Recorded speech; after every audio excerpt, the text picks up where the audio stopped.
الرحمن الرحیم۔ آج کی اس پربار مجلس میں میری تقریر کا عنوان ہے پڑوسی کا حق۔ کام لو ہمت سے جب تک جان دل کا ساتھ ہو، کام لو ہمت سے جب تک جان دل کا ساتھ ہو، کامیابی اور ناکامی اس خدا کے ہاتھ ہے۔ وہ غیرت ہے، وہ صبر، وہ ایمان ہے کہاں، وہ غیرت ہے، وہ صبر، وہ ایمان ہے کہاں، حسن عمل کے دل میں وہ ارمان ہے کہاں۔ ایک خیل مچا ہوا ہے کہ مسلم ہے خستہ حال، ایک خیل مچا ہوا ہے کہ مسلم ہے خستہ حال، پوچھے ذرا کوئی کہ مسلمان ہے کہاں۔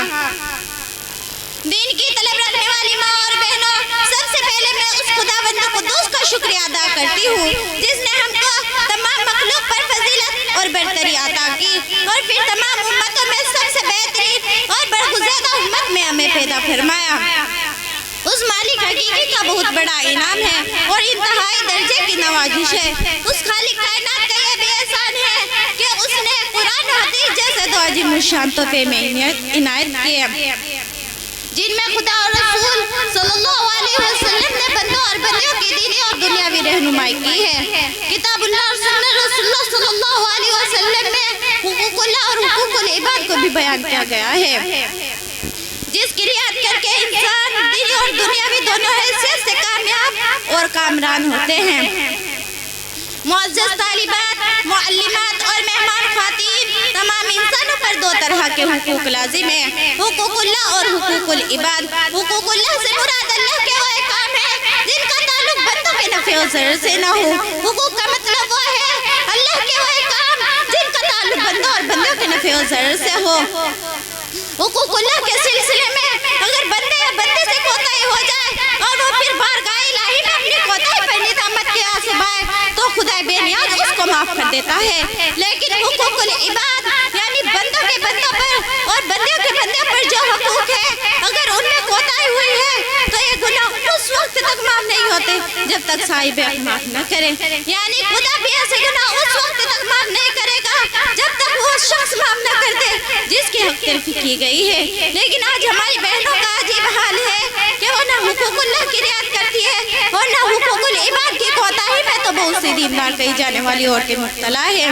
معاشرے میں اسی وجہ سے فساد آ گیا، ماحول خراب ہو گیا، نسل بد اخلاق پیدا ہو رہی ہے۔ یہ صرف اس لیے کہ ہمارے اندر دینداری نہیں، شریعت کا پاس نہیں، حقوق اللہ کی رعایت نہیں، حقوق العباد میں کوتاہی ہے۔ ساس بہو کا حق ماننے کی کوشش کرتی ہے، بہو ساس پر غالب آنا چاہتی ہے۔ بہو اگر غریب گھر کی ہے تو اس کو بڑی گری نظر سے دیکھا جاتا ہے۔ بہو اگر مالدار گھرانے کی ہے تو اپنی نندوں کو خادمہ سمجھتی ہے اور شوہر کے رشتہ دار کو ٹیڑھی نگاہ سے دیکھتی ہے۔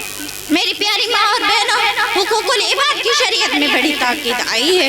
حقوق العباد سے ایک حق گنجار بھی ہے یعنی پڑوسیوں کا حق۔ پڑوسیوں کے سلسلے میں بھی ہماری عورتوں بڑی کوتاہی ہے۔ آج سب سے زیادہ جھگڑ لیتی ہے، ان کو کوستی ہے، ان کے بچوں کو کوستی ہے، اور سب سے بڑا ظلم یہ کرتی ہے کہ ایسے موقع پر بے داغ لوگوں پر غیبت لگانے لگتی ہے۔ میری پیاری ماں اور بہنوں، یہ بڑا ظلم ہے، یہ بڑے ناانصافی کی بات ہے، پڑوسی کے بڑے حقوق ہیں۔ اللہ کے رسول صلی اللہ علیہ وسلم نے ارشاد فرمایا، من کان یؤمن باللہ والیوم الآخر فلا یؤذی جارہ۔ جو شخص اللہ اور یوم آخرت پر ایمان رکھتا ہے وہ اپنے پڑوسی کو تکلیف نہ دے۔ یاد رکھو، کسی بھی گلی اور کسی بھی محلے کے رہنے والے ایک دوسرے کے پڑوسی ہیں۔ ہر شہر، ہر علاقے کے لوگ ایک دوسرے کے پڑوسی ہیں۔ لہذا اس حدیث شریف کی روشنی میں ہر عورت کو اپنی پڑوسن کا خیال رکھنا ضروری ہے، اس کے ساتھ حسن سلوک کرے۔ اگر اس کی طرف سے کوئی بلا تربیت یا ناگوار بات پیش آ جائے تو ذاتہ کا بندھن نہ توڑے بلکہ اس کو معاف کر دے۔ اگر ہمارے گھر کے بچے چھت پر چڑھتے ہیں اور اس سے پڑوسی کی بے پردگی ہوتی ہے تو ہماری خواتین اپنے بچوں کو اس حرکت سے منع کرے اور اس میں کسی طرح کی رعایت نہ کرے، اس لیے کہ پڑوسی کا حق تلفی ہے۔ اللہ کے رسول صلی اللہ علیہ وسلم نے ارشاد فرمایا، وہ شخص مسلمان نہیں ہو سکتا، وہ شخص مسلمان نہیں ہو سکتا، وہ شخص مسلمان نہیں ہو سکتا۔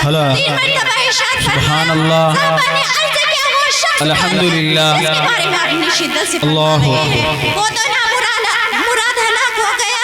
اب ارشاد فرمایا ایسا مراد وہ شخص ہے جس کے پڑوسی اس کی شرارتوں سے محفوظ نہ رہے۔ میری پیاری ماں اور بہنوں، جو کوئی پڑوسی تم سے ملنے آئے تو اس کا احترام کیا کرو اور اپنے پڑوس میں رہنے والوں کو کسی طرح کی تکلیف نہ دو۔ میری پیاری ماں اور بہنوں،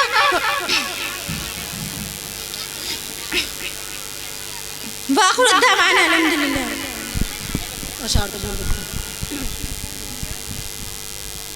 ماشاءاللہ، کہ دیکھنا تقریر کی لذت کی جو اس نے کہا، میں نے یہ جانا کہ گویا یہ بھی میرے دل میں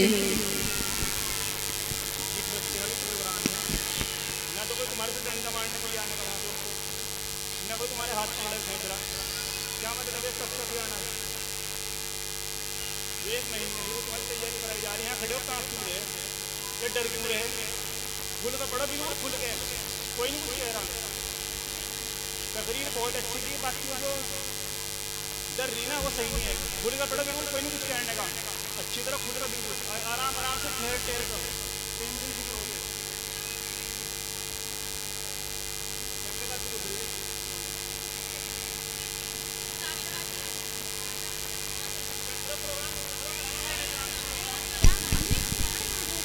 ماشاءاللہ